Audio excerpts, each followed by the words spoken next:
What's good, folks? Now check it out. Before we get into the show, we have to quickly, if you don't mind, bruh, speak a little bit about the elections that just happened. All right. First of all, welcome back. I know we've been out of the studio for a couple of weeks. This is true. And so we're glad to be back here in the studio. I was doing college tours. All right. Got to visit Morehouse and Clark and Spelman, and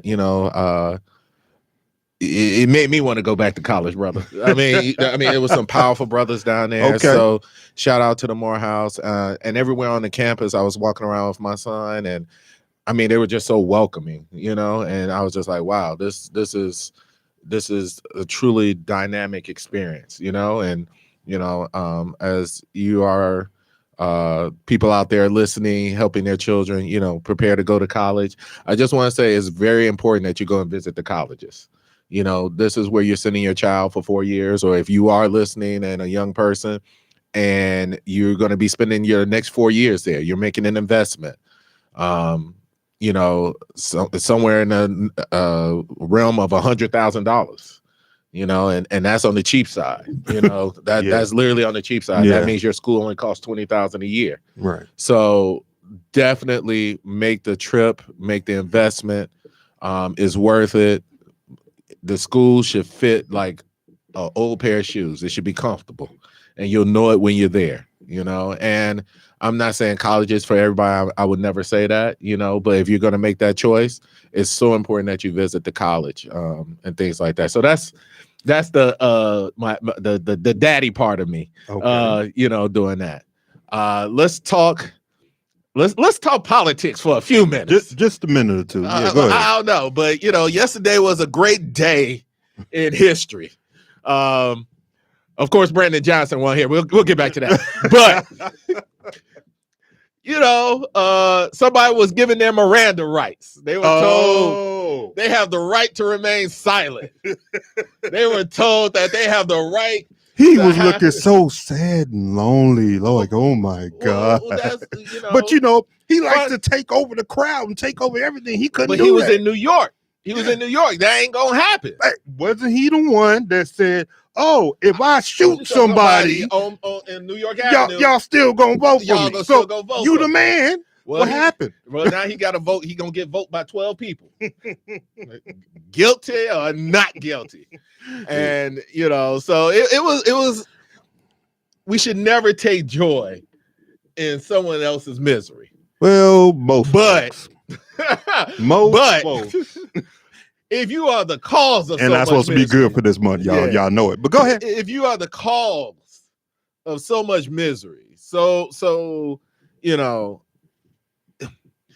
this man has escaped justice for a long time, and it is a blinding light that we are a country of two people.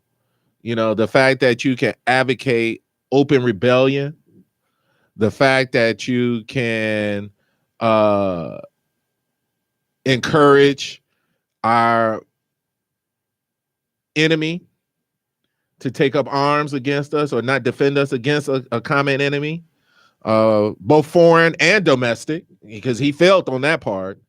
The fact that you can bribe people and not pay people, that you're a henchman for. I mean, I don't think the guy who wrote The Godfather could have put together a better story. Because I mean, at least Michael Corleone was a genius. He was. But you know what though? I give a mobster more respect than I would give that imbecile. But he runs his organization like a mobster. Well, yeah, because you're completely spoiled and you don't know how else to live. Well, I forget what the movie is. It's Robert De Niro in the movie, and he is a father to this young man who's growing up. And the little boy, the young man is enticed by joining the mob, and he's talking to the mob boss, and the mob boss says, "I pay him just enough to respect me, but I pay him enough so that they stay hungry." And he is like, is it better to be feared or is it better to be loved? He is like, it's better to be feared. They do what I say because they're feared, and that's what's happening. But now the emperor has been exposed as having no clothes. Now, do I think the New York case is that strong? I mean, I read a couple of articles today. It does look like they just tacked on a lot. It does look like there may be some overreaching, but if we get them on one felony, now the felonies, they may not happen, but the misdemeanors definitely going to happen. So, and you got to remember, next week I think he's on trial for a civil rape trial, and we still have Georgia out there. I don't know what's taking them so long. I mean, they got the phone calls. We got the Mar-a-Lago documents. If that ever comes to fruition, and we still have the whole thing with January 6th. That to me is now, if that doesn't happen, that's the travesty. That sets you up for another coup next time. The fact that you don't prosecute the first coup means that you setting up the second coup. And one thing I've heard someone say is, what do all coups have in common? The first one failed. True. Absolutely true. So turning to local politics, I did not follow this one as closely, but it shows the power of organization getting the ground running. Mr. Johnson was not in the lead for most of this race, and it showed like Paul Vallis had a very strong. But it also shows the power of the people as well. I mean, don't get me wrong. Paul Vallis had a lot of politicians. Politicians. I was about to say heavy hitters. Heavy hitters come out for him. Right. Exactly. And to Brandon's to Mr. Johnson's credit, the mayor-elect, I think it shows the loss of sway of some of these older politicians, and now and people are looking for a new way, progressive, right? And I think that's what that's what he's been talking about for the longest. And it'll be interesting to see how it plays out, because we know that crime is one of the number one issues. And Brandon Johnson kind of ran on a platform of, I'm not going to increase police budget or increase police. We can't police our way out of this. We have to give resources to those communities so that people have alternatives. Right. So I get it. And I don't think I think you need a little bit of both, and so it'll be interesting, especially because, state's attorney, it'll be coming up. And I know people are dissatisfied with the way Kim Foxx has handled some of the prosecutions, or the lack of prosecutions, or all of that. Not to mention the whole, what was my man's name from Empire? Jesse Smollett. Juicy. Juicy Smollett, as they put it. So I am pleasantly surprised. I mean, right. I followed it. I do remember Paul Vallis being CEO right when we were in like 8th grade, 9th grade, maybe he took over. So I don't remember him being an outstanding superintendent. I mean, I do remember there were a couple of strikes. It does not seem like he was. I'm not saying that he was. I'm not saying, I never will really say Paul Vallis is a bad guy. I'm just saying that it doesn't seem like he was fit for what is needed to be done. Right. Because like you just said, you can't police your way out of everything. And we've been doing that for God knows how long. Right. And what has it done? Right. Where has it helped? Well, I agree. So, it shows that, the power to the people, I think the loss of sway of some of these politicians. I think people want to head in a new direction. I think, punishment. I think the progressive, platform won, away from the more traditional. I think it shows, Brandon has a history. I think does he have a background in education, or wasn't he a teacher or something like that? So hopefully, we'll see the smoothing of feathers between CTU and the mayor's office, because we did have strikes or threatens to strikes and things like that under Lightfoot. And it wasn't, it wasn't a racial thing. Like, that's I think what Lightfoot tried to make it about, and it wasn't. Like, enough people came together and said, no, we want Mr. Johnson and his family, the first family of Chicago to run things. So, all due credit to him. And much blessings to him. Much blessings. I think I'm not sure, and I haven't looked at the polls. I think the Latino votes came out for Mr. Johnson because I believe he was backed by Chuy Garcia. So I think that definitely helped. I think Chewy was backing Vallis. I don't know. We'll check that during the break. Yeah, but no doubt. If I'm wrong, I'm wrong. I'm not sure, but I believe that. You back Brandon? Yeah, okay. Yeah, Mr. I think so. I think that was a key demographic. I mean, yeah, without a doubt. So condolences to him and his family for their loss of their daughter. Yeah. So but yeah. So overall, I mean, I'm happy with it. Mm-hmm. I think Mr. Vallis is a remnant of the past. From the days of Daley and Emmanuel and all of them. So I think the progressive politician won, and I think people are just looking for something new. Exactly. We are too powerful of a city to be suffering the disparate crimes that we're doing. We've seen too much. I think his message of developing the South and West sides. We've known that. Like, why is it when I cross north side of Chicago, it looks different? Why does it feel? I don't want to say the word is cleaner, but it feels more developed.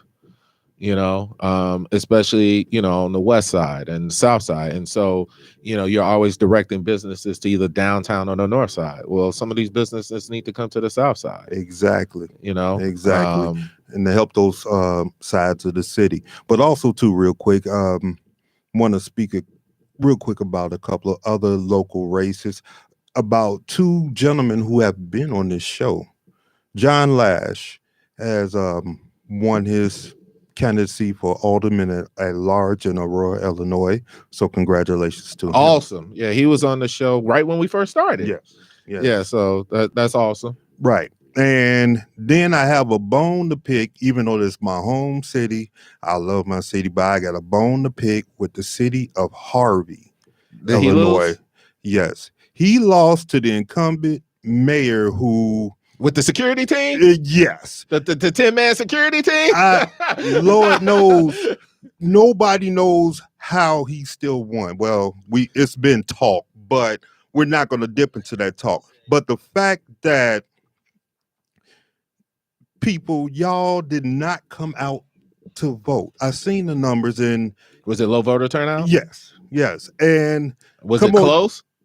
It could have been... It should have been much closer, but still the fact that the incumbent had nothing to give to the people he showed you through 4 years, he gave you really nothing. While we had a man on this show, Mr. Tony McCaskill, who had a plan to help build the city. And if any of you all know Harvey, Illinois, you know the city needs help. And unfortunately, the people... I got a problem with you. And if you got a problem with me, that's fine. Just hit us up on our email, the triple threat of radio@gmail.com. Once again, that is the triple threat of radio@gmail.com. You can come with all your complaints. Well, let me ask you, do they have lights in Harvey still? Like, I'm not trying to be funny, but... No, listen, the real talk. I was out there not long ago because one of my aunts, she passed away. Okay. And the lights are terrible. The road, a main thoroughfare, Sibley, 147. Sibley, yeah, I was about to say Sibley. Absolutely ridiculous. Come on now. And I know many of y'all who did vote for the incumbent, y'all could sit there and blame it on the previous administration. Comment for cutting off the lights. Wait, y'all can blame it on that. But truth be told, it was bad, but it is nowhere has been better as it is right now. So shame on you. I'm gonna say it. Shame on you. You gotta hold the people accountable. People, and I'm holding them accountable. But so the people shame voted on you. Now, anyway, I get it. I don't understand. I don't follow Harvey politics. I don't know. I mean, I would definitely be interested in seeing Oh, bro. What the poll workers found out was did he just not resonate? What was his message? I mean, I thought he had a brilliant plan when he was here on the show. So Yes. sorry for the loss. Congratulations to the incumbent. Hopefully, and that's why I asked. Maybe it was close enough where he could say, okay, I do need to change this or change that, but we don't know. Well, I'm gonna leave it alone because I was gonna go somewhere, but we're gonna keep it clean. Okay. Anyhow, Got you. Anyhow, everybody, as y'all know, I'm your boy Abdul Rashid. This is your boy, the boss man, Mike B. What up? What up? Glad to be back here. And once again, this is Elevated Vibes Radio on IntellectualRadio.com, our iHeart radio station. Now, if you want to join this conversation that's about to come up, you can hit the number up, 708-223-8953, or you can hit us on Facebook Live. Now, today, we're going to speak about investing in that significant other. Well, the potential significant other. Yes, let's do it like that. Yes, the potential significant other. Now, folks, you have to understand one thing that we do here at Elevated Vibes. We want to build for a better community. So you have to remember that to build a community, you have to build the homes and the families first. So the investment is real. Now we're gonna play a quick clip with a brother speaking about something, and we're gonna get into it. Play the clip. Go ahead, bro. Oops, hold on. Whoa. Wrong clip, y'all. Wrong clip. Hold on. Sorry about that. Let's see if he'll come right up. Let's see. When I hear a woman say, make a man wait 90 days before you have sex. If I said, okay, then you need to wait 90 days before he takes you out on a date. You need to wait 90 days before he spends a single dollar on you. You need to go ahead and talk to him every day or however often for 90 days before he decides to invest in you as you are going to be invested in him. For a man to vet you, it is the standard to spend money. Okay, for me to get your time, I have to spend money somewhere. In most cases, I got to take you on a Capitol Grill. That's going to cost money. I got to take you at a place that you deem is valuable for you to sit at, right? Which is going to cost me money instead of saying, hey, you know what? The realistic thing is if we just sat here and talked to each other for 90 days. And I'm like, okay, cool. If I FaceTime you, I can't FaceTime you more than, once or twice a week unless I had actually started to invest money in you for 90 days. I'm wrong. So I'm not saying that your box is in exchange for money. What I'm saying is that for me to actually get your time, I have to spend money. But yeah, I can spend your money and get your time, but never get nothing out of it. Is not fair to a man. When I hear a woman say, all right, y'all. Now, if y'all heard that clip, he's speaking on something that's been going on, that's been talked about throughout social media for some time now. All right. So we want to get into this. All right. And I'm gonna come at you with this one, bro, okay. And just with something what he was saying. What is the perceived problem of some of the old school ways of investing? Because he's talking in a different way. What is the perceived problem with some of these old school ways of investing in a relationship in that type of a way? What do you think? I think dating apps and things like this have changed the dynamics of dating. It's too many options and too many choices. And I know that sounds like a conundrum or, but when you have too many options and too many choices, people take advantage of it. And so guys are feeling like, look, I'm investing time and money with you. And, there's this part, and I'm talking like, I watch these like videos of these red pill and, guys like that. And I'm listening to people like Kevin Samuels and things like that. And you're listening to the expectations of women and you're like, this doesn't make sense. You know what I'm saying? And so social media has brought us closer together, but it's torn us further apart. So used to be, I'm dating the person I went to college with or I went to high school with. And so there's this familial connection, and so there's this feeling of I'm not being taken advantage of. Now, not saying that you have to, just because I do this, you have to give up the goods or whatever. But you also shouldn't be taking advantage. If you know you're not interested, then just be upfront about it. But there are people out there, women, who are like just going on dates. Like they talk about, oh, I went on dates and he took me to Capitol Grill or he took me here. And it's like, okay, but he's investing in you. And if you don't feel like that's being reciprocated, then that's taking advantage of someone. And so that's the problem that is happening right now, is that people are feeling taken advantage of. So do you feel that, like, okay, some people, or a good portion of these people who are on all these dating apps and all that, should they maybe take some time out and figure out what they want out of a person, out of life? And because I think people stop some of that. No, I think people instinctively know what they want. I mean, I know, but then you know who you like, right? I think, and I could be wrong, it's happened once before. That if you invest, if you're with a woman, okay, she knows from the minute you take her out whether or not she's interested, and if she is, then I'm just trying to either work my way into another date or I'm working my way out of one. But if you know from the get-go that you're not attracted to this person, why don't you stop it in the beginning? Why don't you stop it in the beginning? You know what I'm saying? So, and so to what he's talking about is, oh, you're gonna make me wait 90 days, but during those 90 days, I'm supposed to take you out. I'm supposed to spend time with you. I got to spend money. And so his thing is, okay, well then, why don't we just FaceTime each other and hang out for 90 days, right? Like I can afford Starbucks. Now, if you can't afford Starbucks, you shouldn't be dating. That's true. And Starbucks is expensive. Like, don't you get 2 coffees or some that's like $25, $30, right? Yeah, so I could put that in the gas tank, but anyway. Right, so I think that's fair. Like, right. So I think there's this, and I hate to talk about other generations, but I was just talking to a friend about it. This sense of entitlement that both parties have. And I'm not trying to be fair, like one way or the other. And I've definitely, I hear the guys like, and of course, my perspective is skewed. I'm a guy, but you listen at like these women, like want guys who make $100,000 job. They don't expect to work. They want to stay home. And I'm like, who set that standard for you? Like, but you know what? Also, too, a lot of that has been fed into all of us for.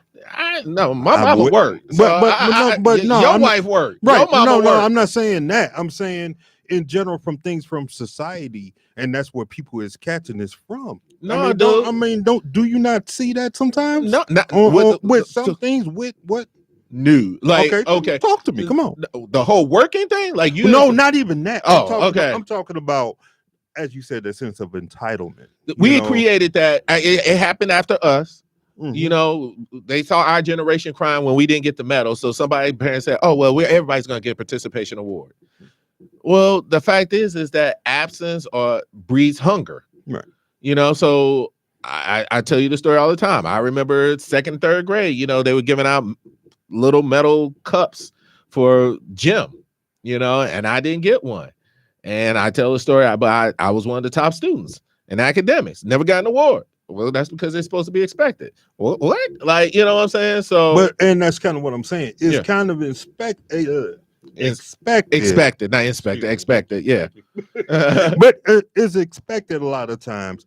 Oh, well, he's spending money on me, but then maybe I'll give him more interest. I mean, should it not be? And I'm not saying that this is every person. Okay. Because some people are different. Thank God for them. But some people don't expect the money, just your time. I don't know if old-fashioned. And I said some people. Yeah, I don't know if old-fashioned, what I guess we would call courtesy rules or gentleman rules necessarily apply to this generation. You know what I'm saying? Like, yes, there was an expectation. And I mean, that's the kind of music we grew up on too. Right. After 7, I give you the sun, the rain, the moons, the stars, and the mountains. I give you, there was this romance part. But then you think about the other songs, like no romance without finance, and it's like you got to have a job. And so there's this expectation that what defines a man, like, what I'm saying, especially now when Black women are the most educated, they're the most back. So the chances of you finding someone on that level of a Black man, and B, if you're trying to date within your race, is going to be hard, So how do we define these normal dating rules within this new dynamic where you're earning more, but he's working, and he could have a good job. He could be a mechanic or, teacher, but you're in business. He's a teacher, and so how does that dynamic work? And so is it fair to expect him to take you to Capitol Grill when he's only making 40,000-50,000 doing a noble profession, but you're an executive director in human resources making 100? But if that's the type of person you vibe with, and I'm talking about, you're gonna be lonely. Whoa. But no. I'm saying if that's the type of person that businesswoman who may make 200,000 or whatever a year, but the man she's interested in may only make 55,000 a year, but they connect. You understand what I'm saying? But that worked for us. You asked me about this new paradigm, and I'm saying I don't think. And maybe I got to get my mind out. Right? Yeah, that might work for us. And when I say us, I mean people. Okay, so how do we bring it? How do we bring it to that view? Dude, you always trying to go back, and I'm trying to tell you, man, that horse is out the barn. But it's got to be a way to pull that horse back in. No. Have you listened? Why not? Dude, have you listened to music? When was the last time you heard a romantic song? I don't know about this, but she can get that, so there is nothing that fosters around us love, intimacy, and respect. Porn is significant. There's, even if, from what I've heard, old school porn used to have some romanticism to it, from what I've heard. All right. I ain't seen it. Go ahead. Like, it's all about instant sexual gratification. You know what I'm saying? Like, we grew up on, sexual healing, I'll never, the ultimate Mac Daddy, Teddy Pendergrass. What my man say? I don't feel like being lonely tonight. I could use a little company. When was the last time you heard something like that? Yeah, it's been a good minute. When was the last time you heard something like that? I have to admit, it's been a long time. So the old paradigm doesn't work because we're not in a context in which it could work. Mm-hmm. There was something about trying to be romantic, trying to be chivalrous. That's the word I was looking for. Trying to be courteous. And so in my romanticism and courteousness, you develop relationships. Now, if a woman wasn't interested in you, she would let you know. But if you're trying to date, my money is just precious as your money. With this new paradigm and context in which we're operating, that just doesn't work. So guys are now more cautious. Also, and I don't want to say, to blame me too, but you also don't want to be labeled a creep, and that happens. People go on bad dates all the time. Oh, well, he assaulted me. Remember there was that case where like she blamed the comedian, like, oh, like he made me feel less than. Now that was just a bad date. Like, you know what I'm saying? And so now I got to worry about being labeled, something that I'm not, if it's a bad date. I've spent resources, my precious resources. I'm investing in you with no return. So his thing is like, look, okay, you want to wait 90 days? Cool. I want to wait 90 days before I take you out. We'll just do FaceTime. I'll wait 90 days. We'll just go to the park. So there's something like what he's saying, and it should be a way to break this paradigm, break it back down to where it could build to be something. No, I mean, I've listened to my young people talk, and they're just like, right. And this is what I'm saying. We hear them talk. How can we break to them? Because still, overall, even though they may not listen to us to the level that we may have listened to our elders, but how do we break it down so that they can start listening to something that we say? You see what I'm saying? Look, so that they can change this paradigm, because it needs to be changed. Let's keep it honest. I mean, but that's why we're seeing marital rates decline in America. We're seeing, and this is what I mean. This is why we're seeing the lack of childbirth. I mean, but there's so much going on, sir. That's going on. Like, people are literally just trying to make it right now. As our generation right now is saddled with taking care of aging adults, aging parents, taking care of our children, taking care of mortgages, taking care of student loans. You know what I'm saying? So this younger generation, their earning power isn't what our earning power is. And I think, our generation got a raw deal. And I'm talking about our generation. I'm talking about Generation X. You know what I'm saying? Like, everybody always talk about baby boomers and millennials. Screw that. Screw that. You gotta remember, our generation, we had the .com bust. We the first ones who had to start paying for gas over $3. We done had the 2006 to 2012 blunt that happened. We done had COVID. Like, so our generation's economic, anytime we just start trying to get ahead, our generation's economic power has been devastated. You know what I'm saying? And the millennials are just catching the wave of that. And the generation after that, they're just hitting the market. You know what I'm saying? So, and our earning power hasn't kept up with that of our parents, because the people before us, when they went to college tuition total was 20. Right. So I say all of that to say is there's not a lot of time for romanticism right now. Everybody's just everybody's hustling for the mighty dollar. Everybody, and we are not, as a society, men, earning what our women are doing. You know what I'm saying? And I think more so the women than the men, and people could take me to task, have a sense of entitlement. Like, the pendulum swung way too far. Like, oh, you're queens and all that. Well, to be a queen, you have to have a king. You know what I'm saying? Like, they ain't never been a queen without a king. So when you have that sense of entitlement, like, your whole life you've been told you're pretty. Your whole life you're told make him treat you like a queen. Your whole life is told you've been treated like you're a princess and all of that stuff. Well, there are expectations that come with that too. And if you don't have, if you want the title, you gotta act the role. You gotta have the role too. You gotta act. You gotta be of service. Yes. What are you doing to uplift that brother? Do you cook? Where you cooking? A lot of this generation don't cook.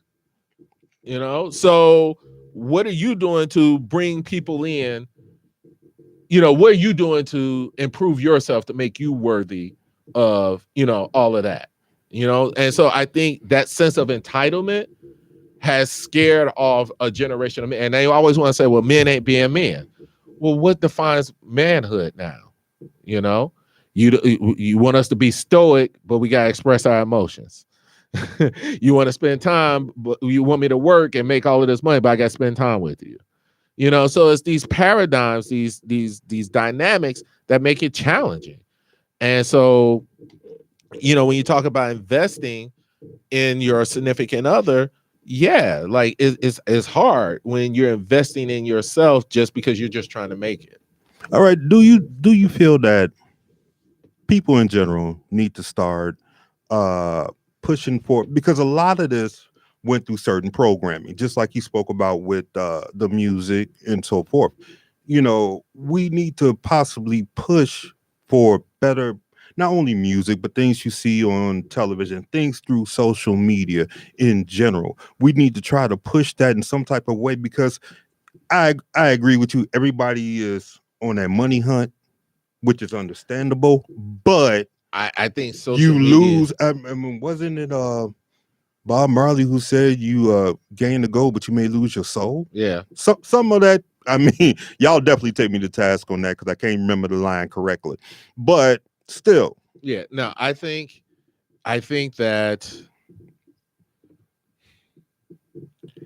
social media has driven us further apart.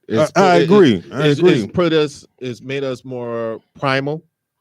We want to go into our camps, like, now it's the red and blue camps. Now it's men versus women, feminists versus non-feminists, and it's made us more polar than we've ever been.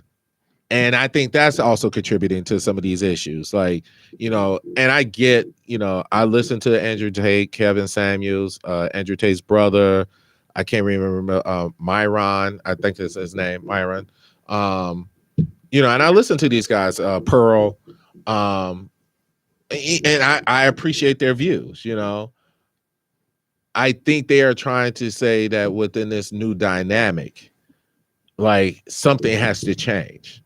I agree. Something does have to change because, like you speaking about, everybody's becoming more polar. Mm-hmm. All right, but what usually happens when you become polar?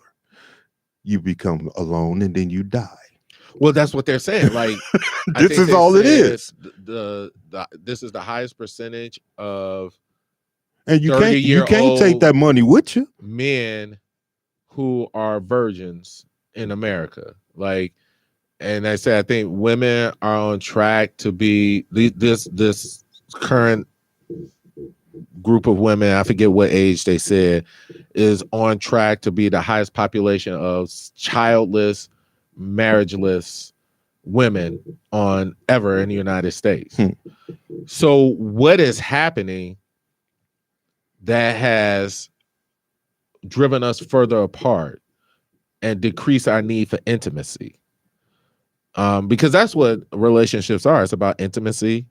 It's about vulnerability. It's about witnessing. I witness your life as you witness mine, and I shall bear witness to your greatness as you shall bear witness to mine. But when we're driven so far apart, that makes it challenging. And I don't know that there is an easy answer. Oh, and we don't know how to talk to each other. Remember what your friend that was a police officer said. He was like, these new group of kids grew up on cell phones and playing video games on a screen. Right. Talking to other kids on a screen. On the screen. Yeah. And then they got to interact with you in public. And they don't know how to do that. Not at all. Because you done spend hours on the screen. Perfect example.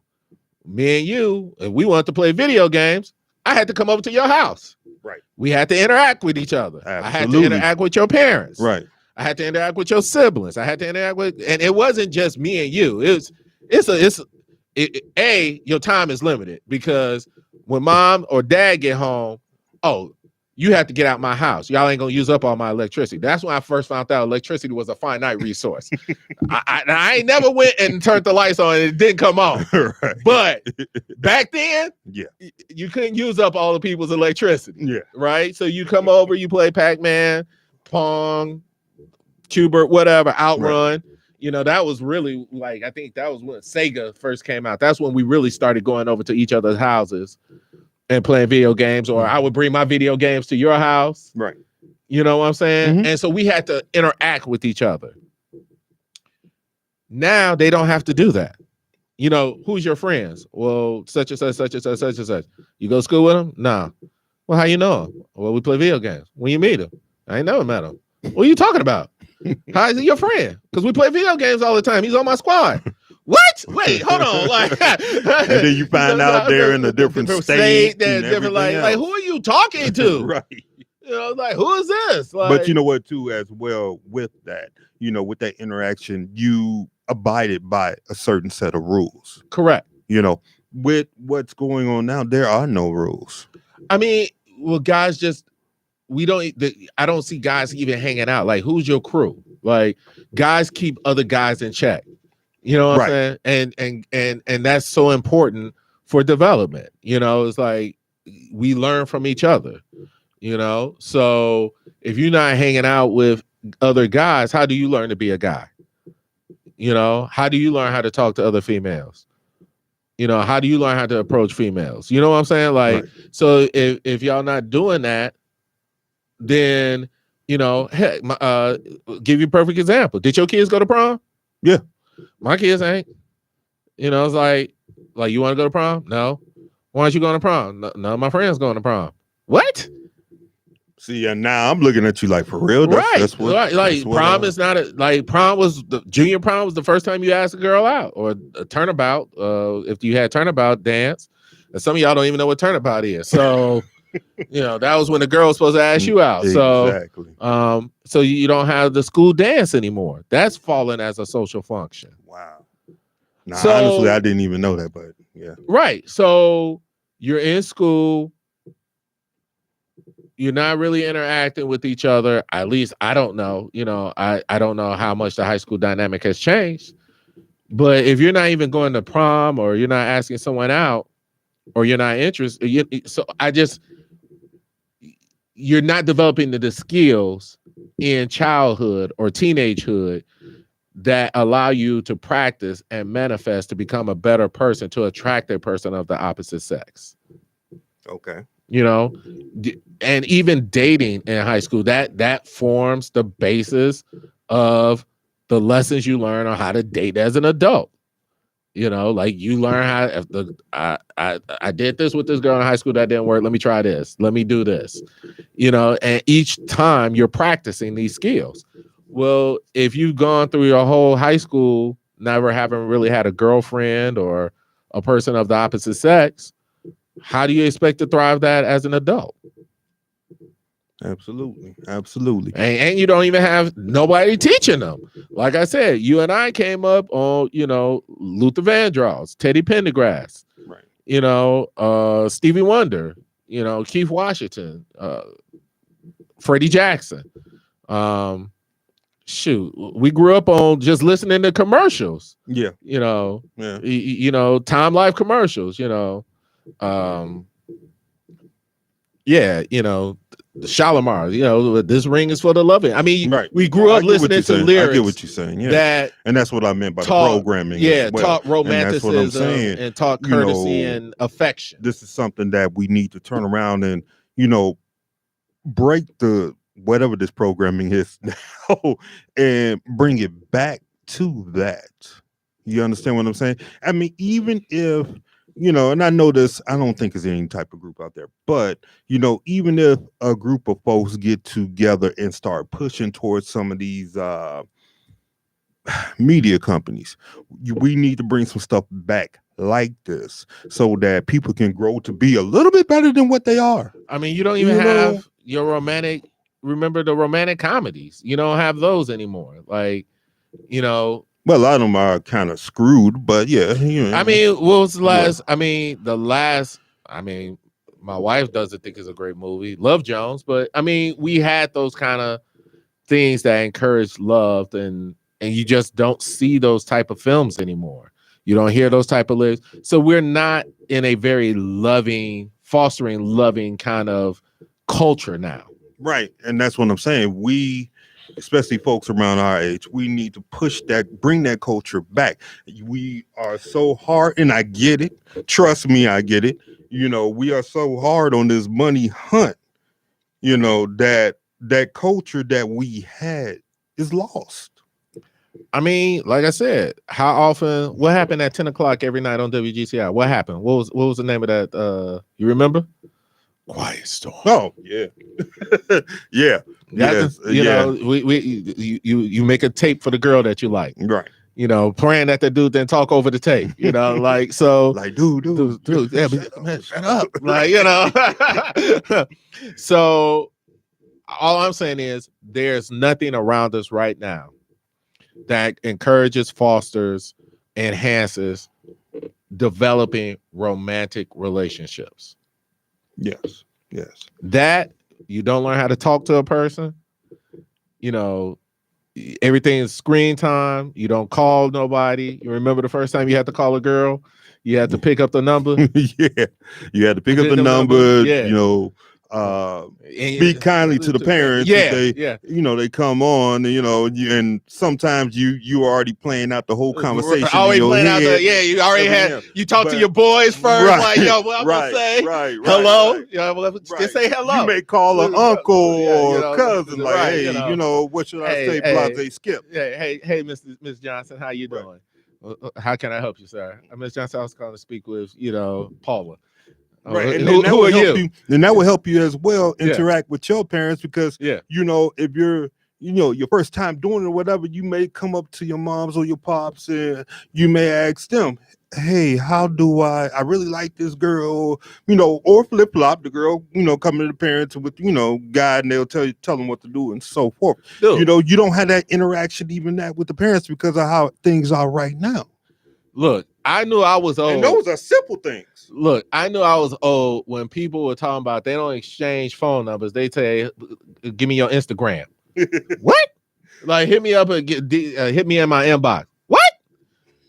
You mean on Facebook? No, dude, Instagram. Ain't nobody on Facebook. Oh, shoot, I'm old. Like, you know what I'm saying? Like, yo, can you give me your phone number? Well, here's my Instagram. What? Yeah. So there's none of that anymore. So I think, as I said, social media has put us in each other's lives more, but it has driven us further apart. It has driven us into our own camps. And so I don't know how we get back from that. I think we will see continue to decrease in marital rates, a decrease. And I think that's why we have a lot of angry men out here right now. It's just, when you're not interacting with females and you have a lot of hostility and you don't understand why you're not attractive to them or whatever, or you feel taken advantage of, that leads to some type of anger and resentment. And that's why you have people like these red pill guys. And I'm not saying that. I think the red pill guys, a lot of them have very valid points, but their points are valid, but we need to continue to work to try to foster and enhance relationships between men and women. Okay. All right. Well, everybody, we are coming towards the end of the show. If y'all don't take anything else from what we said when we were on the topic, I know we were on a lot of other things in the beginning, but it had to get out there. Okay. Real talk. But if y'all don't take anything from what we're saying, do this. You see that there is a difference on the actions of the youth today, and that's interacting with each other. And I know there's a lot of ways you could put things nowadays. Today's is different, and I'm not tripping on that. But what I'm saying is, you see the actions are extremely different. All right. Folks, we got to do something to break this paradigm. We got to smash it, throw it out the window, burn it, whatever else we got to do. This is what we have to do. It is a must. All right. So if you are of going into the elder generation, because I think it's still a lot that our elders who are still around us and so forth they can give and show and give to this world. But it definitely, at least of our generation, 70s babies. Yeah. So I mean, even the 80s. But I'm just gonna say at least. I'm gonna do that 10 years at least.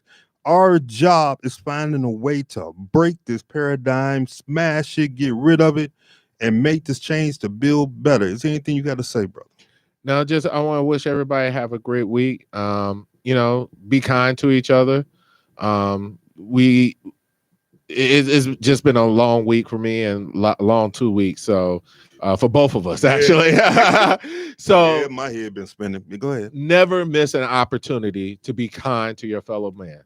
You never know what pressure someone is under. As I tell everyone all the time, we are all icebergs out here.